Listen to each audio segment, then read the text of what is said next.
ನಮ್ಮ ಅರಮನೆ ನಗರಿ ಮೈಸೂರಲ್ಲಿ ನಡೆದಂಥ ಒಂದಷ್ಟು ರಿಯಲ್ ಇನ್ಸಿಡೆಂಟ್ಗಳನ್ನ ಇಟ್ಕೊಂಡು ಈ ಒಂದು ಕಥೆಯನ್ನು ಕಟ್ಟಲಾಗಿದೆ, ಹೆಣೆಯಲಾಗಿದೆ ಅಂತ ಕೇಳ್ಪಟ್ಟೆ. ಇಟ್ಸ್ ಅರೌಂಡ್ 1999ಇಂದ 2010ವರೆಗೂ ಆಸ್ಪಾಸ್ನಲ್ಲಿ ನಡೆಯುವಂಥ ಒಂದಷ್ಟು ಇನ್ಸಿಡೆಂಟ್ಗಳನ್ನ ಇಟ್ಕೊಂಡು ಅಂತ. ಸೊ ನಾವು ಟ್ರೈಲರ್ ನೋಡಿದಾಗ ಒಂದಷ್ಟು ಗಾಂಜಾ ಇನ್ಸಿಡೆಂಟ್ಗಳು ಬರುತ್ತೆ, ಒಂದಷ್ಟು ಹೊಡೆದಾಟಗಳು ಬರುತ್ತೆ, ಅಲ್ಲಿ ಲೋಕಲ್ ಪಾಲಿಟಿಕ್ಸ್ ಬರುತ್ತೆ, ಒಂದು ನವಿರಾದ ಪ್ರೇಮ ಕಥೆ ಬರುತ್ತೆ, ತಾಯಿ ಮಗನ ಒಂದು ಸೆಂಟಿಮೆಂಟ್ ಬರುತ್ತೆ, ತಮ್ಮ ಅಣ್ಣಂದು ಒಂದು ಬಾಂಡಿಂಗ್ ಬರುತ್ತೆ. ಈ ಥರ ಏನೆಲ್ಲ ಎಕ್ಸ್ಪೆಕ್ಟ್ ಮಾಡ್ಬೋದು, ನಿರೀಕ್ಷೆ ಮಾಡ್ಬೋದು? ಎಲ್ಲ ನೀವು ಹೇಳಿದ್ರಿ. ನಾನು ಏನಂತ ಹೇಳ್ಬೇಕಂತ ಎಲ್ಲ ನೀವು ಹೇಳಿದ್ರಿ. ಯಾಕಂದರೆ ನೀವು ಹೇಳ್ದಂಗೆ ಗಾಂಜಾ ಅನ್ನೋದು ಅಥವಾ ತುಂಬ ಸಟ್ಲ್ ಆಗಿದೆ ಅಷ್ಟೇ ಸಿನಿಮಾಲ್ಲಿ.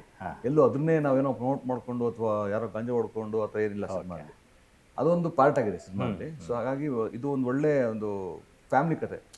ಹೇಳ್ದಂಗೆ ಒಂದು ತಾಯಿದು ಆಗಲಿ, ತಾಯಿ ಮಗಂದು, ತಮ್ಮ ಅಣ್ಣಂದು ಅಥವಾ ಹುಡುಗಿನೂ ಅವ್ರದ್ದು, ಅಣ್ಣನೂ ಅವರು. ಸೊ ಎಲ್ಲರೂ ಇದ್ದಾರೆ ಒಟ್ಟಾರೆಯಾಗಿ. ಅವ್ರ ಫ್ರೆಂಡ್ಸು ಅಂದರೆ ಹೆಂಗಿದ್ರು ಗ್ರೂಪಲ್ಲಿ ಹೆಂಗಿರ್ತಾರೆ. ಸೊ ಒಂದು ಸಣ್ಣ ಸಣ್ಣ ಏನಾಗುತ್ತೆ ಅನ್ನೋದು ಸಿನಿಮಾ ಹೊರತು ಯಾವುದೂ ತುಂಬ ಗಾಂಜಾ ಗಿಂಜಾ ಆ ಥರ ಏನೂ ಇಲ್ಲ ಸಿನಿಮಾದಲ್ಲಿ. ಸಟ್ಲಾಗಿದೆ ಅದು. ಅಫ್ಕೋರ್ಸ್ ಸಟ್ಲಾಗಿ ಏನು ಬೇಕು ಸಿನಿಮಾಲಿದೆ. ಒಟ್ಟಾರೆ ಹೇಳ್ಬೇಕಂದ್ರೆ ಒಂದು ನೀಟಾಗಿರೋ ಒಂದು ಪ್ಯಾಕೇಜ್ ಇರೋ ಸಿನಿಮಾ. ಒಬ್ಬ ಆ್ಯಕ್ಟರ್ ಲಾಂಚ್ ಆಗಬೇಕಂದ್ರೆ ಅವ್ನು ನಗಕ್ಕೆ ಆಗಲಿ, ಅಳಕ್ಕಾಗಲಿ, ಪ್ರೀಚಕ್ಕೆ, ಫೈಟ್ ಮಾಡೋಕ್ಕೆ ಎಲ್ಲವೂ ಇದೆ. ಅಷ್ಟು ಚೆನ್ನಾಗೇ ಕತೆ ಎಣ್ದಿದ್ದಾರೆ ವಿವೇಕ್ ಅವರು.